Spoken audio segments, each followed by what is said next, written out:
नमस्कार दोस्तों, स्वागत है आपका स्टडी फॉर सिविल सर्विसेज में। निगेटिव मार्किंग को कैसे टैकल करें। आजकल ज्यादातर एग्जाम में आप देख रहे होंगे निगेटिव मार्किंग हो जाती है। एक चीज आप हमेशा समझ लीजिए, चाहे आप जितना पढ़ लो, सिलेबस में कुछ ना कुछ रह ही जाता है अधूरा, तो सिलेबस कभी पूरा हो ही नहीं सकता है, पहली बात। दूसरी बात यह कि जब आप परीक्षा देने जाते हैं तो कुछ चीजें थोड़ा स्मार्टली भी करनी होती है। स्मार्ट गेस होता है, एलिमिनेशन मेथड होता है, ये सारी चीजें आपको ध्यान में रखनी चाहिए। जब तक आपने पढ़ाई की, बहुत एकदम मेहनत करो, खूब एकदम पेल के पढ़ो, हौक के पढ़ो बिल्कुल। लेकिन जब आप एग्जाम में परीक्षा देने जाओगे तो ये भी थोड़ी बहुत टिप्स याद रखना। देखिए, निगेटिव मार्किंग दो तीन टाइप की है। पहली बात ये कि मान लीजिए 1/4 निगेटिव मार्किंग है या फिर 1/3 निगेटिव मार्किंग है। ये दो टाइप की ज्यादातर सारे एग्जाम्स में होती है कि या तो 1/4 होगी या 1/3 होगी। अब देखिए, 1/3 जब निगेटिव मार्किंग होती है उसका मतलब क्या होता है वो समझिए।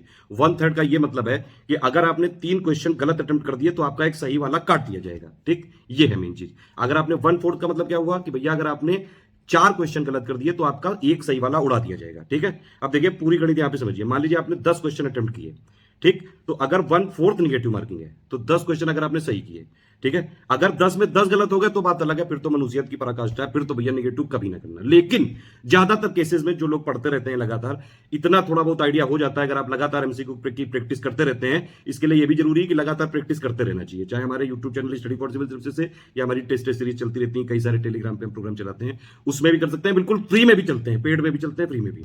ठीक, अब देखिए 10 क्वेश्चन आपने किए, 10 क्वेश्चन में मान लीजिए आपने 1/4 निगेटिव मार्किंग है, तो अगर मान लीजिए आपने 10 क्वेश्चन किए, 10 में से आपके 8 गलत हो गए।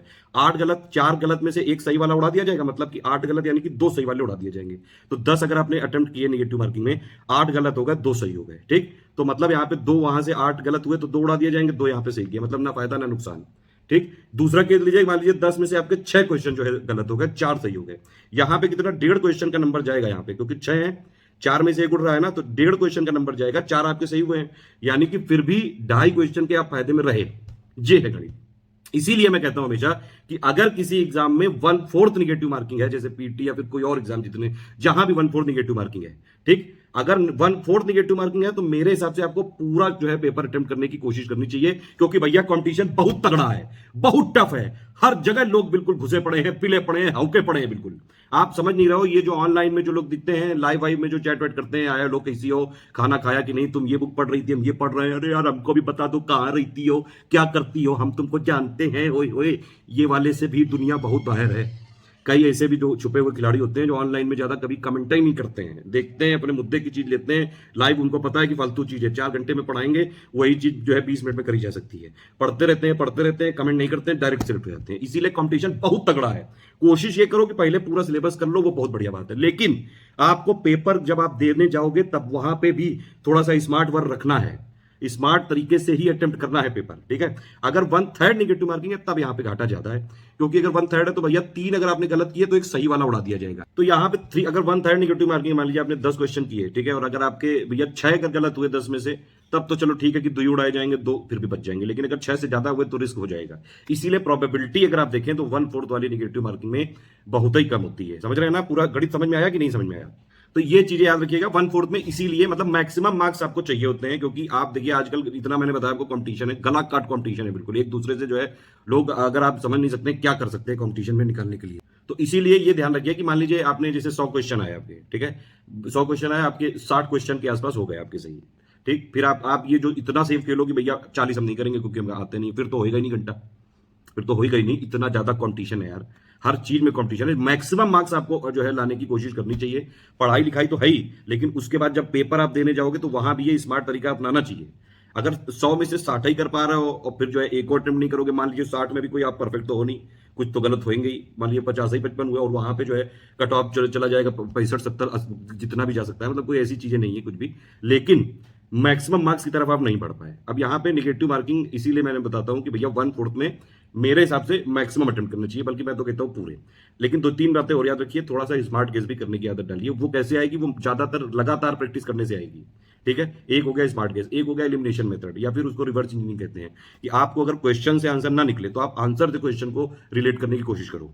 पहले आप आंसर पढ़ो कि भैया ये क्वेश्चन है, इसका ये आंसर है, 4 ऑप्शन है, मान लीजिए 4 में से आपने पकड़ लिया कि भैया ये दोनों में से ही होगा, ठीक है, तो फिर भी एक प्रोबेबिलिटी रहेगी कि भैया सही हो सकता है। और रिवर्स इंजीनियरिंग का मतलब यही है कि अगर आप जो है क्वेश्चन से आंसर नहीं अगर आ रहा है तो आंसर को देखो, 4 ऑप्शन आंसर देखो कि भैया इनमें से कुछ क्या रिलेटेबल लग रहा है, कभी कभी इससे रिलेटेड कुछ पढ़ा है आपस में, तो ये चीज करके और जो है आप अटेम्प्ट करिए। लेकिन ये सब चीजें एक ही बात है भैया कि मैक्सिमम प्रैक्टिस करने से आएगी, लगातार प्रैक्टिस करनी पड़ती है, सिर्फ पढ़ना जरूरी नहीं है, उसके साथ प्रैक्टिस करना भी जरूरी है। हम इसीलिए लगातार क्विज कराते हैं, फ्री में भी और पेड में भी। और मैं हमेशा सारी टेस्ट सीरीज या क्विज में कहता हूं कि मान लीजिए आप कोई क्विज अटेम्प्ट कर रहे हैं या टेस्ट सीरीज अटेम्प्ट कर रहे हैं, ठीक है, आप हमेशा ये मत निकाला करो कि भैया मेरे 100 हमने किए, उसमें से जो है 60 सही हो रहे हैं, 40 गलत हो रहे हैं। अरे वो तो हो ही रहे हैं। ये जो आपकी ये वाली परफॉर्मेंस होती है, जो मेन एग्जाम के अलावा जो आप प्रैक्टिस करते हैं, कोचिंग में, यूट्यूब में, टेलीग्राम में, कहीं भी प्रैक्टिस करते हैं, उसमें सिर्फ एक बात याद रखो कि मान लीजिए आपका क्वेश्चन गलत हो गया, तो उसको पूरा पढ़ लीजिए कि अच्छा, मान लीजिए जो है उस क्वेश्चन में 4 स्टेटमेंट थे, 4 में से जो है 2 गलत थे, 2 सही थे, तो उसको आंसर के साथ देखिए, आंसर के साथ देखिए कि भैया 2 सही वाले तो जान लो, उससे रिलेटेड कोई क्वेश्चन आ जाए तो कभी फ्यूचर में ना गलत हो। ये हमेशा प्रैक्टिस करनी चाहिए, ये हमेशा कोशिश करनी चाहिए कि अगर आपका जो है क्वेश्चन गलत हो गया, कोई बात नहीं, उसको एक बार दोबारा पढ़ लो, ठीक है, उसको एक बार देख लो कि अच्छा ये है, और आंख बंद करके एक बार अपने आप को समझा लिया करो कि अच्छा अच्छा इसका ये है प्रोविजन, ठीक है। वन वर्ड वाला क्वेश्चन है तो डायरेक्टली हो जाएगा, लेकिन अगर स्टेटमेंट बेस्ड है कोई क्वेश्चन तो एक बार वो क्वेश्चन अगर आपका गलत हुआ है, आंख बंद करिए, एक बार पहले उसका उत्तर पढ़ लीजिए, फिर उसमें से अपने आप को ऐसे बता दीजिए कि अच्छा इसका ये है। तो अगर आप दिमाग को बता दोगे तो जनरली क्या होता है, जब आप पेपर कर रहे होगे तो क्लिक कर जाती हैं चीजें, ठीक। अपने आप से थोड़ी बहुत बातें कर लिया करो, कई बार जो है पढ़ाई लिखाई करते टाइम बाकी लोग पागल समझ सकते हैं, लेकिन जब आपका आंसर सही हो जाएगा तो सब बढ़िया। बाकी जो भी इस वीडियो में बताया गया मेरी पर्सनल राय है, आप बिल्कुल स्वतंत्र हैं अपनी चीजें फॉलो करने के लिए। कंपटीशन तगड़ा है, लेकिन ये था समझ लीजिए, अगर आप उत्तर प्रदेश के एग्जामों में पार्टिसिपेट करते हैं तो भैया यहाँ पे ज्यादातर एग्जाम में कट ऑफ बहुत हायर रेंज पे ही रहता है, ठीक है। तो उसमें ये कोशिश जरूर करनी चाहिए मैक्सिमम क्वेश्चन करने की। आप उसका प्रीवियस ईयर कट ऑफ थोड़ा एनालिसिस कर लिया करिए कि इसका कट ऑफ कितना जाता है। तो अगर मान लीजिए कट ऑफ जा रहा है भैया 70% के आसपास और आपके 50 ही आ रहे हैं, 60 ही आ रहे हैं, या 70 भी अगर आप कर पा रहे हैं तो रिस्क लेना पड़ेगा। रिस्क क्यों लेना पड़ेगा? क्योंकि चाहे आप जितने भी कर दो, कोई ऐसा परफेक्ट हो ही नहीं सकता है कि 100 में अगर वो 70 करके आया तो 70 में 70 सही हो जाए। वो पता है क्या होता है, अब जब आप एग्जाम में बैठे हो तो आपको लगेगा अरे ये मैंने 100 में से 90 कर लिए, फिर जैसे ही आप बाहर निकले तब लगता है एक आध लोगों से बात हुई, अरे नहीं 90 नहीं 80 हुए। फिर जैसे ही आप घर पहुंचते हो अपने, तब तक जो है आंसर की आ चुकी होती है। आजकल जो है इतना तेज जमाना है, तो फिर जो है 70 हो जाते हैं, और फिर एक आध दिन और आप डिस्कशन करते हो और बहुत सारा जो है रिसर्च एनालिसिस करते हो, तब जाके 60 हो जाते हैं। तो इसीलिए ये मेरी पर्सनल एडवाइस है स्टूडेंट के लिए, मानना और मानिए, वरना जय श्री राम।